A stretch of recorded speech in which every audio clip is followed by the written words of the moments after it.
Hello friends, welcome to chemistry जिंदाबाद। आप सभी को मेरा नमस्कार, सलाम and thanks for clicking on this video. तो चलिए शुरू करते हैं आज का अपना डिस्कशन। आज अपन डिस्कस करने वाले हैं 555 स्ट्रेटजी के बारे में।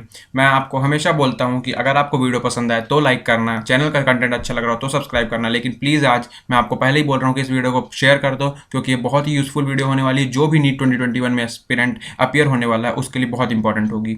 और ये वीडियो खास तौर से उनके लिए एप्लीकेबल होगी जो कि इसको 1 दिसंबर से पहले देख रहे हैं। अगर आप उसको पहले देख रहे हो तब तो बहुत बढ़िया है, और अगर आप 1 दिसंबर को भी देख रहे हो तो भी आप इसको अपने ऊपर अप्लाई कर सकते हो। तो चलिए शुरू करते हैं बिना ज़्यादा टाइम को वेस्ट किए हुए। सबसे पहले मैं आपको समझाना चाहूँगा कि ये 555 है क्या। तो पहला 5 है यानी कि 5 मंथ्स, दूसरा 5 है यानी कि 5 डेज अ वीक, और तीसरा 5 है 5 आवर्स अ डे। यानी कि आपकी ये 5 मंथ की स्ट्रेटजी होगी। आपको हफ्ते में सिर्फ 5 दिन पढ़ाई करनी है और एक दिन में आपको सिर्फ 5 घंटे पढ़ने हैं। तो देखो, मैं यहाँ पर इस चैनल में जो भी वीडियो बनाता हूँ रियलिस्टिक बनाता हूँ। जो चीज़ें हो सकती हैं उसी के ऊपर अपन बात करते हैं। ये नहीं कि 10 घंटे पढ़ लो, 12 घंटे पढ़ लो, सिर्फ कम टाइम बचा है, ऐसा कुछ नहीं। आप 5 घंटे पढ़ो पर डे। अगर आप 5 घंटे पढ़ोगे तो आपका खुद ही मन होगा कि हम और पढ़ लें, लेकिन अगर आप 5 तक भी पहुँच रहे हो तो भी आप बहुत ही स्मूथली अपना काम कर सकते हो। तो चलो शुरू करते हैं कि है क्या ये।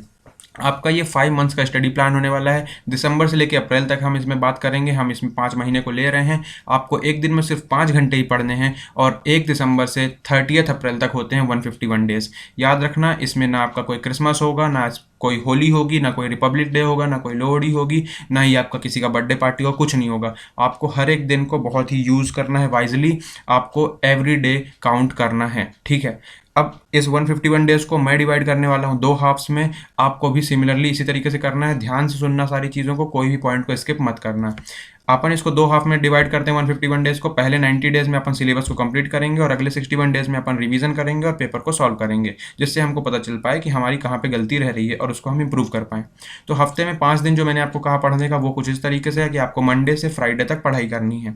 आपको ये 5 दिनों में कोशिश करनी है कि बायोलॉजी के 3 चैप्टर्स हो जाएँ। कोशिश तो करनी है और इसको पूरा भी करना है। केमिस्ट्री में भी 3 चैप्टर्स अपन टारगेट करेंगे, और 3 चैप्टर्स तीनों अलग अलग सब्जेक्ट के होंगे, यानी कि फिजिकल का एक, ऑर्गेनिक का एक और इनऑर्गेनिक का एक। ऐसा नहीं कि हमको इनऑर्गेनिक केमिस्ट्री अच्छी लगती है या फिर फिजिकल अच्छी लगती है तो हम उसी के 3 चैप्टर कर रहे हैं। नहीं, ऐसा नहीं करना। सारे सब्जेक्ट्स के एक एक चैप्टर आपको उठाने हैं, और ओवरऑल केमिस्ट्री में 3 चैप्टर्स 5 दिन में करने ही करने हैं। फिजिक्स में आपको एक हफ्ते में यानी कि 5 दिन में सिर्फ 2 ही चैप्टर्स करने हैं। आप एक कोई बड़ा चैप्टर उठा सकते हो और उसके साथ एक छोटा चैप्टर, या फिर 2 मीडियम चैप्टर्स भी आप उठा सकते हो जिनको आप 5 दिन में कर पाओ। आपको पर डे जो 5 घंटे पढ़ाई करनी है, उसमें 2 घंटे देने हैं फिजिक्स को, 2 घंटे देने केमिस्ट्री को, और सिर्फ 1 घंटे भी अगर आप बायोलॉजी को दोगे, लेकिन लगातार 151 डेज तक, तो आप बहुत अच्छा स्कोर करके आओगे। बिलीव मी, आप 1 घंटे भी दोगे तो बहुत अच्छा स्कोर करके आ पाओगे, ठीक है। अब देखो, अगर आप इस चीज़ को फॉलो करोगे तो आफ्टर 90 डेज यानी कि 28 ऑफ फरवरी में, यानी कि मार्च से जस्ट पहले, आपको क्या होगा। पहले 90 जो 90 दिन हैं आपके, वो ख़त्म होने के बाद आपके पास क्या होगा, उसके पहले डिस्कस करते हैं कि 12 हफ्ते बाद यानी कि 84 डेज बाद ही हमारे पास क्या होगा। तो अगर आप एक हफ्ते में 3 चैप्टर बायोलॉजी के, 3 चैप्टर केमिस्ट्री के और 2 चैप्टर फिजिक्स के करते हो, तो आप 12 हफ्ते में 24 चैप्टर फिजिक्स के कर लोगे। केमिस्ट्री आपका पूरा का पूरा 30 चैप्टर खत्म हो जाएगा अगर आप पर वीक 3 चैप्टर्स कर रहे हो, क्योंकि केमिस्ट्री में 11-12 मिला के सिर्फ 30 चैप्टर्स हैं, और बायोलॉजी में 38 चैप्टर्स हैं 11-12 मिला के। तो अगर आप पर वीक 2 फिजिक्स के चैप्टर करोगे तो 24 चैप्टर्स आपके कंप्लीट हो जाएंगे, और 4 चैप्टर्स बच जाएंगे, क्योंकि आपके 11th और 12th की एनसीईआरटी बुक्स को मिला करके 30 चैप्टर्स होते हैं फिजिक्स में। लेकिन जो पहला चैप्टर है फिजिकल वर्ल्ड, और जो 12th में आखिरी चैप्टर है कम्युनिकेशन वाला, वो नीट के सिलेबस में नहीं है, तो मैं 30 चैप्टर नहीं, उसको 28 चैप्टर्स ही कंसीडर कर रहा हूँ। तो अगर आप हर हफ्ते 2 चैप्टर करोगे फिजिक्स के, तो 12 हफ्ते के बाद आपके 24 चैप्टर हो जाएंगे, और फिजिक्स में सिर्फ 4 चैप्टर बच जाएंगे। केमिस्ट्री में आपका 30 चैप्टर पूरा कंप्लीट हो जाएगा, और ये 12 हफ्ते में नहीं, सिर्फ 10 हफ्ते में ही हो जाएगा, यानी कि 2 हफ्ते आपका केमिस्ट्री का टाइम बच गया। बायोलॉजी के जो 36 चैप्टर्स हैं वो आपके हो जाएंगे 84 डेज के बाद, यानी कि 12 हफ्ते के बाद, और सिर्फ 2 चैप्टर आपके बच जाएंगे, ठीक है। अब अगर आप चाहो तो अपने बचे हुए ये जो 4 चैप्टर हैं और बायोलॉजी के 2 चैप्टर हैं, इन 6 चैप्टर्स को आप कर सकते हो। अपने ये जो केमिस्ट्री का आपका 2 वीक का टाइम मिल गया, इसमें भी कर सकते हो। लेकिन मैं ये कंसिडर कर रहा हूँ कि आप वो 2 हफ्ते का टाइम केमिस्ट्री के रिवीजन के लिए ही दे रहे हो, ठीक है। तो अब भाई अपन ने 90 डेज में बांटा था पहले हाफ को, तो अभी भी अपने पास 6 दिन बच जाएंगे, और इन 6 दिनों में आपको 6 चैप्टर्स करने हैं, यानी कि कंप्लीट 1 चैप्टर ईच डे। आप हर दिन एक चैप्टर को कंप्लीट करने को देखोगे। अब अपन देखते हैं कि what do we have after 90 days. 90 days के बाद हमारे पास क्या होगा। तो बहुत ही ढंग से हमारा सिलेबस कंप्लीट हो जाएगा। अफरा तफरी में, जल्दबाजी में, हड़बड़ी में हमने नहीं किया, हमने बहुत ही ढंग से अपना सिलेबस कंप्लीट किया है। अब ये जो 5 घंटे का टाइम है उसको भी अपन बहुत ही सही तरीके से इस्तेमाल करेंगे, जिससे हमारे पास 90 डेज़ के बाद शॉर्ट नोट्स हों, हमारे पास हाइलाइटेड एनसीईआरटी हो बायोलॉजी, ऑर्गेनिक और इनऑर्गेनिक की, और फिजिकल केमिस्ट्री और फिजिक्स के शॉर्ट नोट्स हों, जिसमें हमारे लिए लास्ट के 2 मंथ्स में रिवीजन करना बहुत आसान हो जाए, क्योंकि लास्ट के 2 मंथ्स में आप पूरी पूरी बुक्स नहीं सॉल्व कर सकते। ठीक है, तो अभी शॉर्ट नोट्स कैसे बनेंगे, एनसीईआरटी कैसे हाईलाइट होगी, उसके बारे में बात करते हैं। आपको फिजिक्स में मैंने पर डे 2 घंटे पढ़ने का बोला है, उसमें 1 घंटे आपको पूरा थ्योरी में डेडिकेट करना है। दूसरा जो 1 घंटा होगा उसमें आपको आधे घंटे शॉर्ट नोट्स बनाने हैं, और बाकी के आधे घंटे में 15 से 20 न्यूमेरिकल सॉल्व करने की कोशिश करनी है।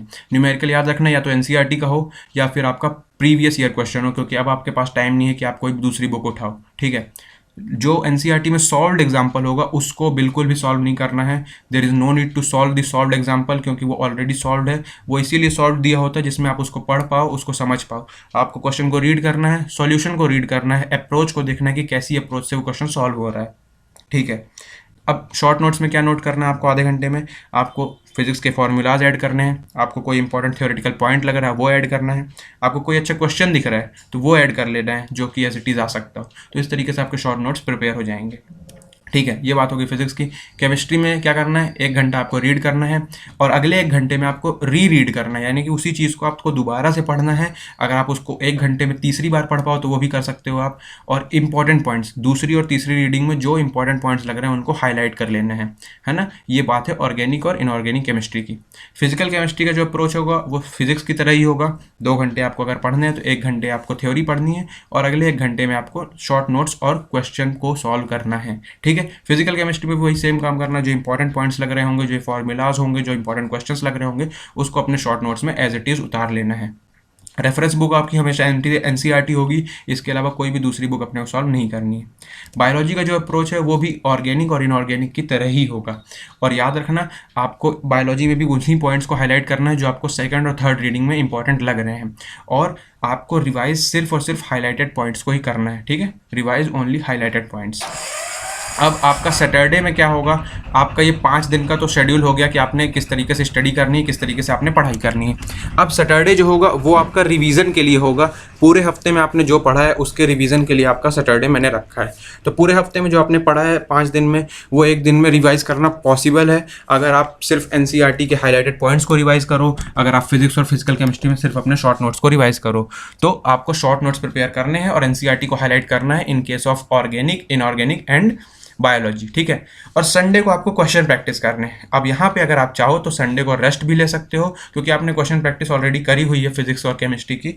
लेकिन अगर आप चाहो तो कुछ घंटे निकाल करके आप क्वेश्चन प्रैक्टिस कर सकते हो, चाहे 3 घंटे का एक पेपर दे दो, है ना, जो भी आपने वीक में पढ़ा उसका पेपर दे दो, वो मैं आपके ऊपर छोड़ता हूँ। क्वेश्चन प्रैक्टिस आप कर सकते हो। ठीक है, अब अगर आपको रिविजन के लिए चाहिए तो अपने इस चैनल में ऑलरेडी काफ़ी सारे पॉडकास्ट्स अवेलेबल है। इनऑर्गेनिक की पूरी पूरी ब्लॉक केमिस्ट्री करा रखी है मैंने पॉडकास्ट के फॉर्म में, एनसीईआरटी में हाइड्रोजन, आपका एस ब्लॉक, आपका पी ब्लॉक, पूरा कंप्लीटली मैंने करा रखा है। एनसीईआरटी का एक एक लाइन, एक एक वर्ड मैंने पॉडकास्ट में बता रखा है। तो आप चाहो तो रिलैक्स होकर के लेट जाओ और हेडफोन्स लगा करके आप पॉडकास्ट के थ्रू भी अपना रिवीजन कर सकते हो। सेम गोज़ फॉर ऑर्गेनिक, काफ़ी सारे क्वेश्चंस एग्जैक्टली सेम पॉडकास्ट से जो मैं बोल रहा था, कहानी के फॉर्म में आपको सुना रहा था, वो नीट 2020 में आए हैं और नीट 2021 में भी डेफिनेटली आएंगे। ठीक है, ऑर्गेनिक केमिस्ट्री की सारी जो नेम रिएक्शंस है उनको मैंने कंपाइल कर दिया है सिर्फ एक ही पॉडकास्ट में। आप जाओ चैनल पे, आप सर्च करो, आपको बहुत ही आसानी से मिल जाएगा। इस एक वीडियो से, ये 40 मिनट के करीब का वीडियो है, पॉडकास्ट है, और इससे नीट में 2020 नीट में 4 क्वेश्चंस आए थे। 4 क्वेश्चंस आप अभी जा करके मैच कर सकते हो, 4 क्वेश्चंस आए थे। तो यार ये सारे पॉडकास्ट अवेलेबल हैं, आपको केमिस्ट्री यहाँ पर रिवाइज करने को मिल जाएगा। तो और ये हो गया आपका पहले 90 डेज़ का। अगले 61 डेज़ में बस आपको रिवाइज़ करना है, सारी चीज़ें आप रिवाइज़ करो, पेपर दो और अपनी जो मिस्टेक्स हो रही हैं उसको इम्प्रूव करने पे ध्यान दो। ठीक है, पेपर्स दो और उसको इम्प्रूव करते हैं अपन। ठीक है, तो ये थी आपकी 5 मंथ्स की स्ट्रेटजी और स्टडी प्लान। डेली शेड्यूल के साथ मैंने आपको बता दिया कैसे करना है। अब किस टाइम पे पढ़ना है, कितना पढ़ना है, क्या पढ़ना है, वो मैं आपको नहीं बता रहा, क्योंकि वो हर आदमी का अलग अलग होता है। पर कुछ आप इस तरीके से मोटा मोटा हिसाब लगा करके कर सकते हो। तो चलो, मेरे को अच्छा लगा है ये वीडियो, मेरे को खुद मैंने बनाया, मेरे को काफ़ी अच्छा लगा ये वीडियो। तो प्लीज़ यार शेयर कर देना, लाइक कर देना वीडियो को अगर तुम्हें अच्छा लगा हो, और सब्सक्राइब करो चैनल को अगर तुम्हें इसका कंटेंट अच्छा लग रहा हो तो। Thanks for watching, ta-ta bye bye, मिलते हैं अगले वीडियो में, तब तक के लिए